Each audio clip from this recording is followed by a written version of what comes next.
I'm RJ Kelly. I'm founder and chief visionary officer of Wealth Legacy Group and the Wealth Legacy family of companies here in San Diego.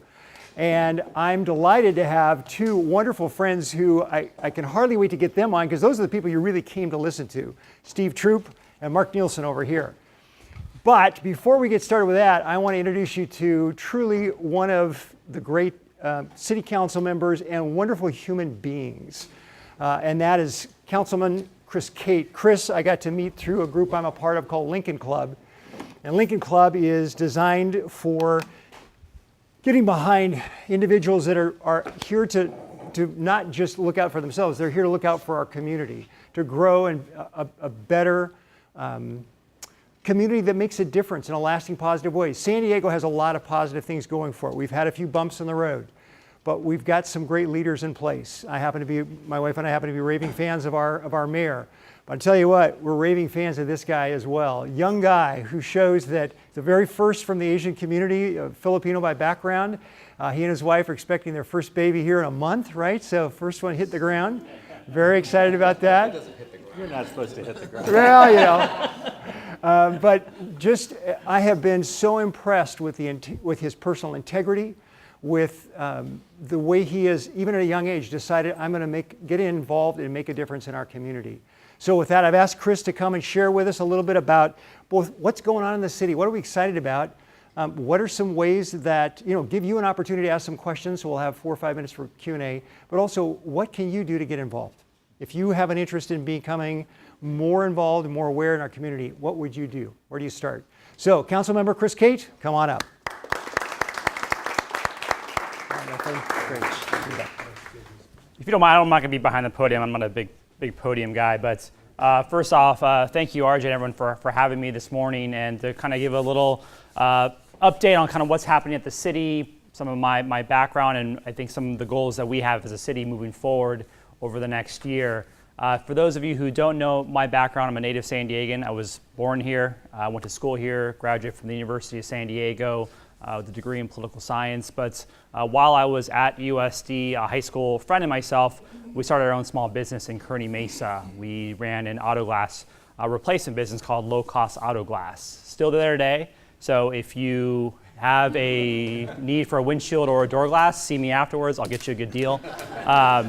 But it's something that really just inspired me, and for those of you who are business owners, I really appreciate the fact that you're out there every single day putting your lives on the line and risking everything to be an employer. I know the difficulties involved in that. I know how difficult it is to make a payroll and do all the things and deal with regulations and government and all that. So I appreciate your hard work and dedication to that for San Diegans.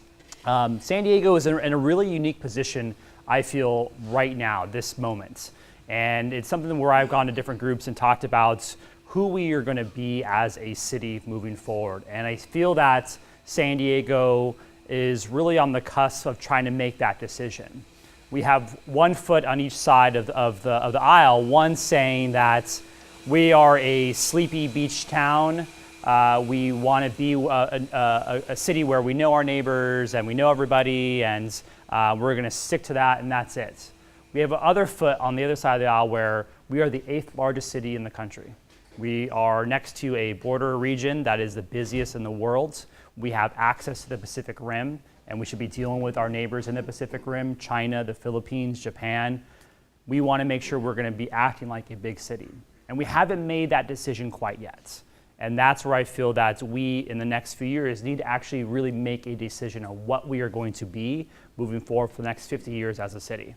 So that leads me to kind of the challenge that we have as a city moving forward. Obviously, the big issue we have as a city is housing. We had a study that was released late last year by our Housing Commission that said by 2028, we need to build 228,000 new units in the city of San Diego alone. That's over 22,000 units a year for the next 10 years that we need to build in San Diego to be able to meet the demands we have as a city. Last year, we built somewhere in the neighborhood of, I think, like 3,000 units. So we have a long way to go to meet that demand, because we are trying to attract these high employers in San Diego. We only have 2 Fortune 500 companies in San Diego.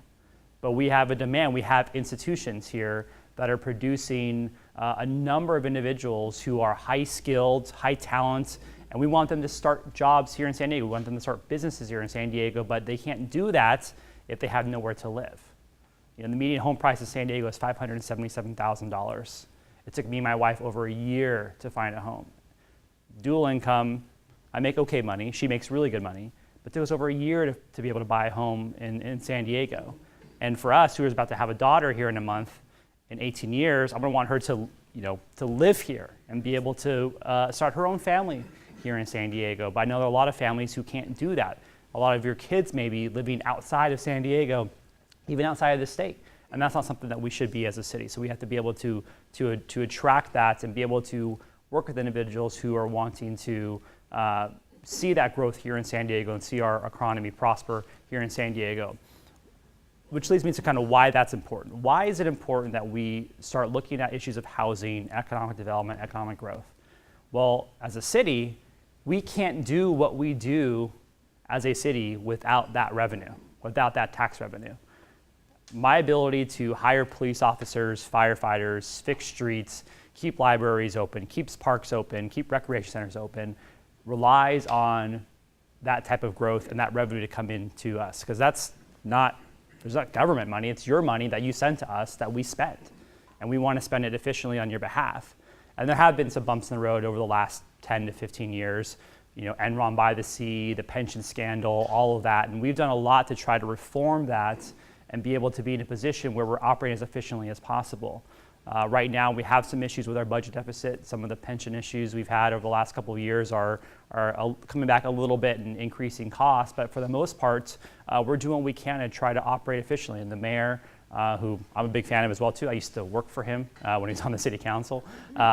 He's done a good job of riding that ship and making sure that we are in a position where we are attracting the best and brightest to San Diego. But there are some realities in that. In our police department, we're 248 officers short of where we need to be right now. That's a huge number. And so we talk about keeping communities safe and proactive policing. We can't do that if I don't have the officers on the ground. I'll give you an example. So Northeastern Division, if you're in the kind of the San Diego North area, Northeastern Division covers Mira Mesa all the way up to the San Pasqual Valley by Safari Park. It's 112 square miles. At any given time, the most amount of officers we have covering that area, 112 square miles, is 11. That's it. So what are we doing to try to attract those types of officers to San Diego? And you're going to see a lot more of that in the future. I chair our city's public safety committee, and we invested a good amount of money to try to do the marketing to attract officers, because we are constantly competing with the sheriff's office here in San Diego, Ventura, Carlsbad, Chula Vista, all these different departments here. So we're working on that right now. So I'm excited about where we're going, though. I think that the mayor and a majority of the council, we work in a bipartisan fashion to address some of these key issues. We do disagree on a lot of things, but for the most part, these highlights are some of the things that we are working on together. But we can't do that also without folks like you who are involved in the communities that are involved. So if you do live in San Diego, I really encourage you to start looking at opportunities to get involved, because we need smart, business-minded, economic development-focused individuals to serve on a number of boards and commissions. We have a small business advisory committee at the city that we're always looking for good people to be on. They look at different policies and opportunities for us as a city to be engaged and make reforms to make it easier for small businesses. If you live in San Diego, serve on your town council or your planning group. These are advisory groups that make decisions on development projects, for example. And we do get a lot of pushback sometimes from different communities who don't want anything to change, but they don't really understand the need for development projects. We're not talking about making Bayho or Bay Park Manhattan, but we're talking about how can we do smart development projects and really address the needs we have in our housing. So I encourage you all to get engaged and involved. Even if you don't live in the city of San Diego, you live outside of San Diego, be engaged, be involved, talk to your council members, talk to your elected. So thank you very much for the time, and I think we're going to take time for Just take a couple questions. Q&A. Anything on your minds? And one of the things that we are trying to do as a city to address that or update our community plans. I'll give you an example of one that's in the works right now. So my district includes Kearney Mesa, so the Convoy Street corridor, east of the 163, all the way south to Arrow Drive. We're updating that community plan right now, and what we're doing are identifying different locations where we can have housing in that area. That way they're already zoned for. They don't have to go through any type of zoning amendments, zoning changes in order to build those projects. So if everyone knows Convoy, right? Ever been on Convoy before? In 5 years, you'll be able to purchase homes and apartments on Convoy Street. In 5 years or less, I guarantee it. So we're making it easier for folks by updating these community plans to do these types of zoning changes. Nonetheless, beside that, we are a very litigious state, and there are a lot of projects I can identify right now that are going through the litigation phase. There's a project in Hillcrest that got some news, I think about a week or two ago. I think it was a 9-unit development project that we approved that it's going through litigation. 7th Market went through a huge amount of litigation. So we're trying to make it easier for folks to develop, but on the lawsuit side, we can't control that, unfortunately. But as a city, we're trying to make it easier to go through the regulations, streamline the process, reduce costs of permitting, things like that, to encourage that type of development. Yeah. Chris, one of the projects I love your idea about how our economy, our gig economy, people are going on to sell a car or things that are high value things. But do you bring somebody over to your house to test drive your car? Yeah. So Chris put an initiative together with some of the police departments. Yeah. Talk about that. So there are obviously, if you have Nextdoor, Facebook. My wife now, getting ready for our daughter, is always on this Buy Nothing. Have you heard that before? Buy Nothing? Yeah, she's addicted to it. But where do you go to do these exchanges?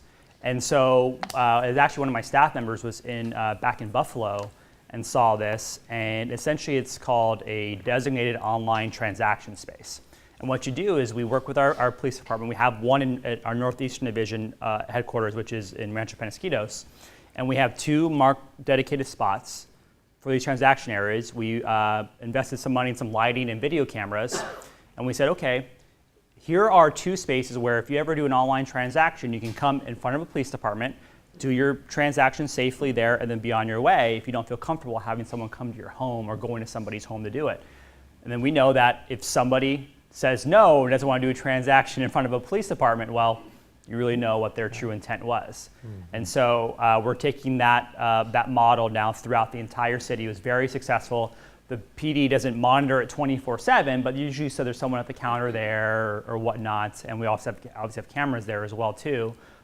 So we're looking at other divisions throughout the city where we can have these spaces available for folks so they feel comfortable doing their online transactions. Isn't that a great idea?